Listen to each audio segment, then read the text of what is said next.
Assalamualaikum warahmatullahi wabarakatuh. Perkenalkan, nama saya Ratu Bebaresa dari AK33A, NPM 23412042. Di sini saya akan membahas mengenai kertas kerja atau worksheet. Apa yang dimaksud dengan kertas kerja?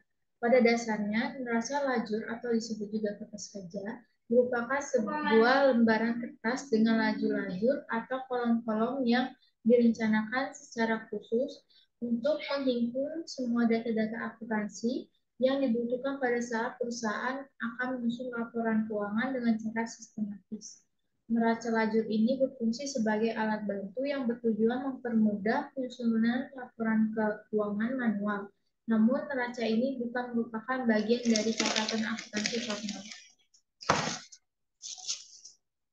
Kertas kerja berisi berbagai informasi untuk laporan keuangan. Sebagai contoh, yang pertama ada saldo perkiraan sebelum jumlah penyesuaian, yang kedua ada perkiraan jumlah penyesuaian, dan yang terakhir ada saldo perkiraan setelah jumlah penyesuaian. Dalam praktiknya, neraca lajur terdiri dari 5 bagian pokok, yaitu sebagai berikut.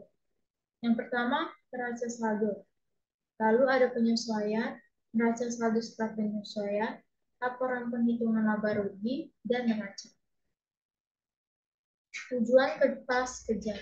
Neraca lajur merupakan suatu landasan untuk memeriksa rekening buku besar yang disesuaikan, diseimbangkan, dan disusun secara yang disesuaikan dengan penyusunan laporan keuangan.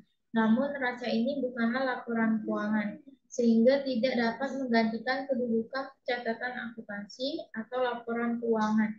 Artinya, neraca ini semata-mata hanya merupakan alat bantu untuk laporan keuangan.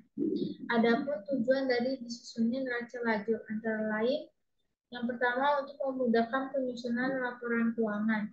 Yang kedua untuk melihat perkiraan yang terjadi dalam kegiatan perusahaan sehari-hari, sehingga pihak manajemen dapat mengontrol setiap pengeluaran perusahaan dalam menunjang kegiatan atau operasinya. Yang ketiga untuk menggolongkan dan meringkas informasi dari neraca saldo, data penyesuaian, sehingga merupakan persiapan sebelum disusunnya laporan keuangan yang formal. Yang keempat, untuk memudahkan pencarian kesalahan yang memungkinkan dilakukan dalam jurnal penyesuaian.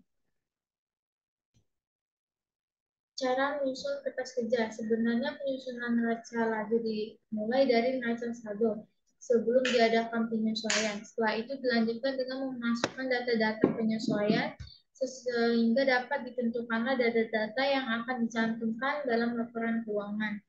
Apabila Anda belum terbayang, mari kita melihat langkah-langkah mudah dalam menyusunnya berikut ini. Yang pertama, membuat format neraca lajur.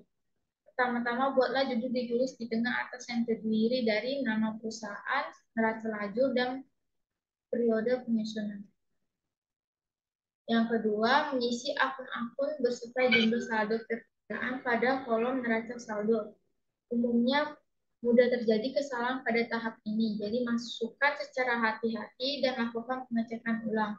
Yang ketiga, menjumlahkan kolom neraca saldo. Dalam langkah ketiga ini, pastikan kedua kolom berjumlah seimbang atau balance. Yang keempat, masukkan informasi akun-akun yang telah disesuaikan. Kemudian, masukkan informasi akun-akun pada jurnal penyesuaian dengan memastikan nama akun atau perkiraan yang tidak terdapat pada neraca saldo, ditambah di bagian bawah dan menyesuaikan dengan kode akunnya. Jumlah saldo jurnal penyesuaian sampai ditemukan angka yang seimbang atau balance. Yang kelima, mengisi kolom neraca saldo disesuaikan. Untuk mengisi kolom neraca saldo disesuaikan, jumlahkan kolom debit di neraca saldo dengan kolom debit di kolom penyesuaian. Demikian pula halnya dengan kolom kredit, neraca saldo dijumlahkan dengan kolom kredit di penyesuaian. Yang keenam, mengisi kolom laba rugi. Berdasarkan angka dari neraca saldo disesuaikan, dipilih akun pendapatan dan beban dan dimasukkan ke kolom laporan laba rugi. Saldo akun nominal sendiri akan yang terdiri dari pendapatan dan beban. Sedangkan saldo akun real adalah akun perkiraan selain pendapatan dan beban. Masukkan saldo akun nominal saja dari kolom neraca saldo yang disesuaikan. Yang ketujuh, menjumlahkan kolom laba rugi. Jumlahkan seluruh saldo debit maupun kredit pada kolom laba rugi. Hasilnya adalah selisih antara pendapatan dan beban. Jika jumlah kolom kredit lebih besar, itu artinya laba atau keuntungan perusahaan, dan jika sebaliknya atau jumlah debit lebih besar, artinya rugi atau kerugian perusahaan. Yang ke-8, memeriksa setiap kolom debit dan kredit. Langkah terakhir, yakini melakukan pengecekan ulang agar seluruh kolom debit dan kredit jumlahnya seimbang. Lakukan hal yang sama dengan langkah sebelumnya, dengan menjumlahkan masing-masing kolom pada jenis neraca.